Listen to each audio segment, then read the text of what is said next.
कल्पना कीजिए एक विमान जो अपनों को लेकर आसमान में उड़ रहा हो और अचानक ऐसा हादसा हो जाए कि पूरा देश सन्न रह जाए। ऐसा ही एक भयानक और दिल दहला देने वाला हादसा हुआ है अहमदाबाद में, जहां एयर इंडिया की फ्लाइट क्रैश हो गई।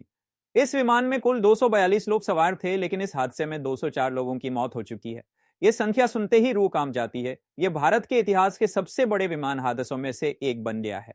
एयर इंडिया की यह फ्लाइट मुंबई से दिल्ली होते हुए अहमदाबाद आ रही थी। सब कुछ सामान्य चल रहा था, लेकिन जैसे ही विमान अहमदाबाद के ऊपर पहुंचा, मौसम ने करवट ले ली। तेज बारिश, गरजते बादल और बिजली की चमक के बीच पायलट ने लैंडिंग की कोशिश की।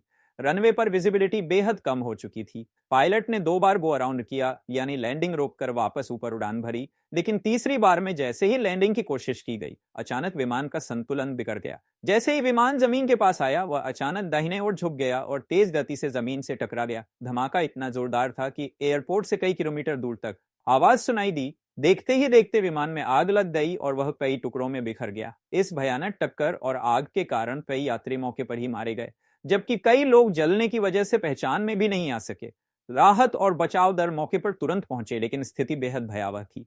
विमान में लगी आग इतनी तेज थी कि दमकल की दर्जनों गाड़ियों को भी उसे बुझाने में 4 घंटे से ज्यादा का समय लग गया। एयरपोर्ट का पूरा इलाका धुएं और चीख पुकार से भर गया। बचाव कर्मी एक एक कर लाशें बाहर निकाल रहे और अस्पताल पहुंचा रहे थे। जिन यात्रियों के परिजन इस फ्लाइट में सवार थे, वे एयरपोर्ट पर बदहवासी की हालत में पहुंचे, लेकिन अधिकांश को सिर्फ बुरी खबर ही मिली। इस दुर्घटना में अब तक 204 लोगों की मौत की पुष्टि हो चुकी है, जबकि शेष 38 लोग गंभीर रूप से घायल हैं। अस्पतालों में अफरा तफरी का माहौल है।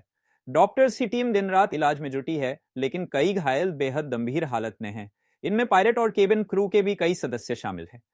सरकार ने इस भीषण हादसे की उच्च स्तरीय जांच के आदेश दे दिए हैं। प्रारंभिक रिपोर्ट के अनुसार खराब मौसम और तकनीकी खराबी इस हादसे के प्रमुख कारण हो सकते हैं। सवाल ये भी उठ रहे हैं कि क्या इस मौसम में फ्लाइट को उड़ने की अनुमति दी जानी चाहिए थी? क्या एयर ट्रैफिक कंट्रोल ने स्थिति को गंभीरता से नहीं लिया?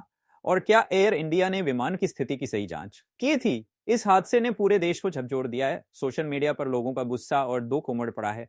कई लोग सरकार और एयरलाइंस की लापरवाही पर सवाल उठा रहे हैं। प्रधानमंत्री ने हादसे पर गहरा शोक जताया है और मृतकों के परिवारों को मुआवजे की घोषणा की है, लेकिन क्या पैसों से उन 204 लोगों की जिंदगियां लौट सकती हैं?